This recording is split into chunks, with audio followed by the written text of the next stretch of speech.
باسم الآب والابن والروح القدس الإله الواحد آمين. تحل علينا نعمته وبركته من الآن والأبد آمين. كل سنة وحضراتكم طيبين بهذا العام الجديد 2017 وبعيد الميلاد المجيد حسب التقويم الشرقي في يوم 7 يناير من كل عام 29 كيلو. والحقيقة إن كنا نحتفل بميلاد ربنا يسوع المسيح الذي أتى بفرح إلى العالم، لكننا نتذكر أبنائنا وبناتنا الشهداء الذين قدموا حياتهم في حادث البطرسية مؤخرا، وأراد السيد المسيح أن يعيدوا هذا العيد وهذا العام الجديد أن يعيدوه في السماء معه. نذكرهم بالخير ونصلي من أجل أبنائنا المصابين والجرحى لكي يتمم المسيح شفائهم وينعموا بكل صحة وعافية ونراهم معنا على الدوام. في عيد الميلاد المجيد تتزاحم التأملات، والحقيقة منذ أن خلق الله الإنسان وتوجه على مملكة العالم ممثلا في صورة آدم وحواء، وعاش الإنسان على الأرض واتسع عدد البشر وازدادت وظهرت الفضائل الإنسانية التي يعيش فيها الإنسان. ظهرت فضائل التعاون كالمحبة الوفاء، وأيضا ظهرت بعض الضعفات الإنسانية. ولكن في مسيرة الإنسان على الأرض وحياته ثم امتداد الخطية وتغلغلها في حياة البشر وظهور الخطايا والضعفات والأفعال والصراعات والعنف في العالم، تناسى الإنسان في حياته فضيلة من أهم فضائل الحياة الإنسانية، وهي فضيلة التطلع إلى السماء. والعجيب أن كل البشر يشاهدون السماء في كل مكان، ولا يوجد إنسان على وجه الأرض لم يرى السماء. ولكن الأعجب أن موقف الإنسان يختلف من شخص إلى آخر. البعض لا يهتم، والبعض أحيانا يلجأ إلى السماء، والبعض الآخر أحيانا يحتمي للسماء، وهناك قطاعات كبيرة من البشر تتناسى السماء، وأيضا هناك من البشر من يتطلع إلى السماء على الدوام. في قصة ميلاد ربنا يسوع المسيح نجد هذه الفضيلة الإنسانية الراقية واضحة في حياة الكثيرين.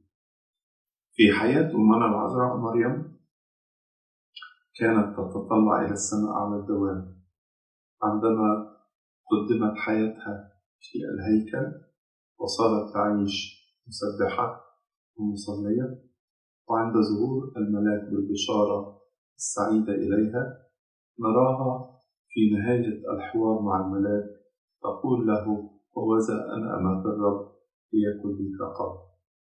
وتظهر هذه الفضيلة في هذه الطاعة المشتملة بالاتباع.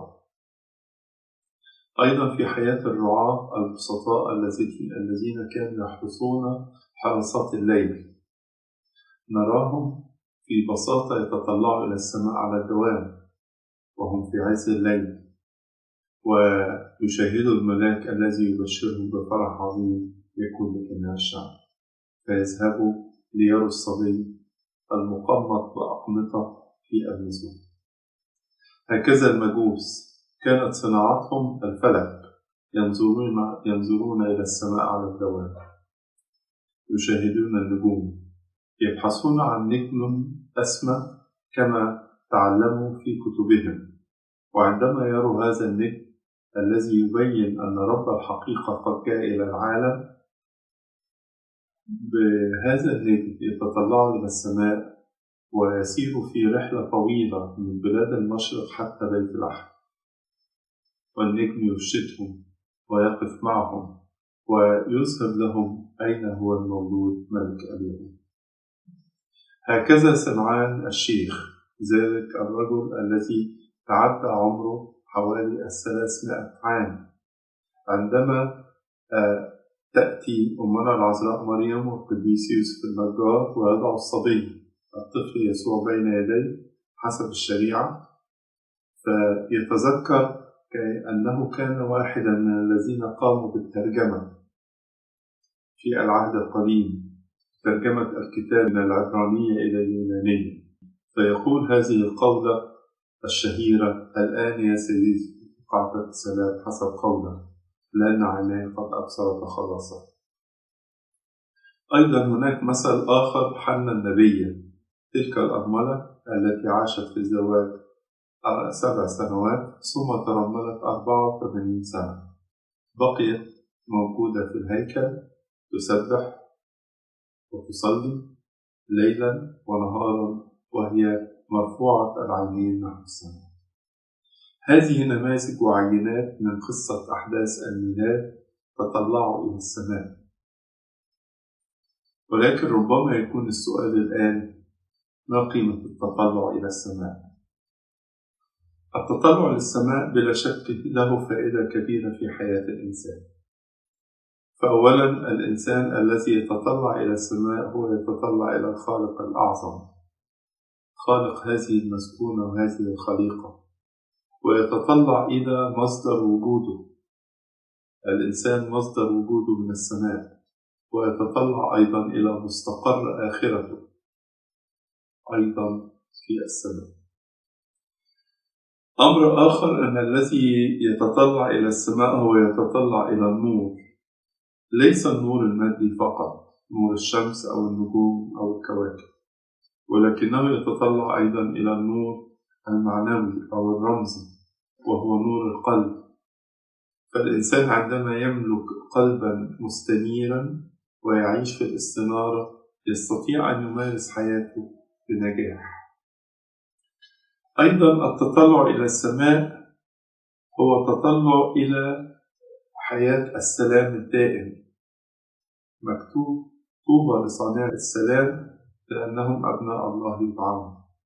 فالذي يتطلع إلى السماء دائما يأخذ السلام من ملك السلام، وهذا السلام يستقر في قلبه، ويصير الإنسان صانعا للسلام في كل مكان. هو ينال هذه الصفة لأن الإنسان الذي ينظر إلى الأرض دائما هو يسعى إلى العنف، ويسعى إلى الحرب، ويسعى إلى الصراع وإلى الأهواء. أيضا الذي يتطلع إلى السماء هو يتطلع إلى الفرح الدائم. أفراح السماء هي أفراح مجيدة ودائمة ومستمرة، ولا تعقبها أي مرارة.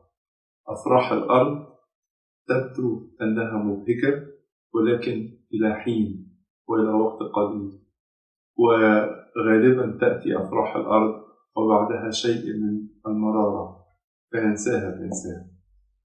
في السماء الذي يستمد فرحه من السماء ويتطلع إلى السماء دائما يعيش في هذا الفرح.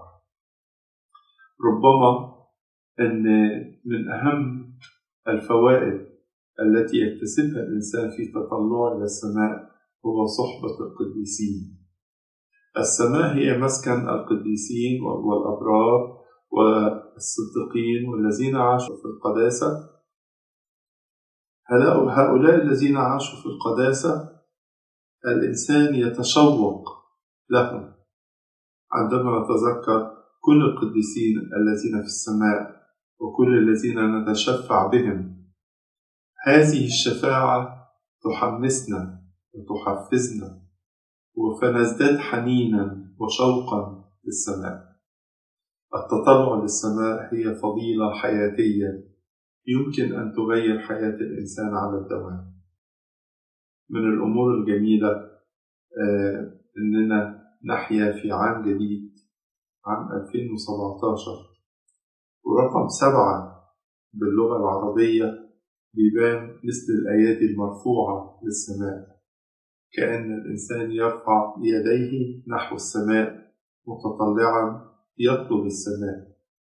وإذا وجدت السماء في حياة الإنسان صارت حياته ناجحة.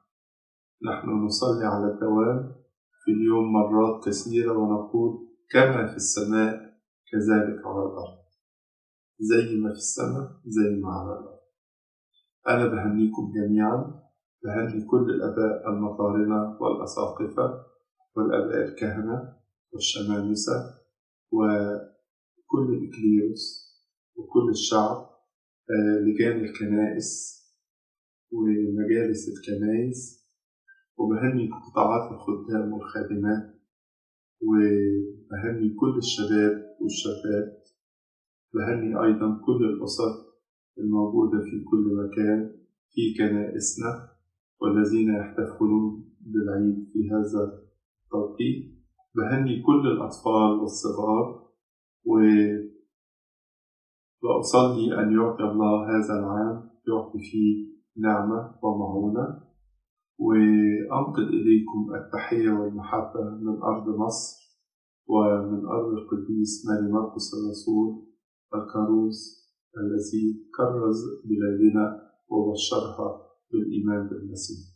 كل سنة وحضراتكم جميعا بخير، راجع لكم كل صحة وكل بركة من وليد المزود، أن يمنحكم الفرح والسلام والرجاء على الدوام. لإلهنا كل مجد وكرامة من الآن وإلى الأبد. آمين.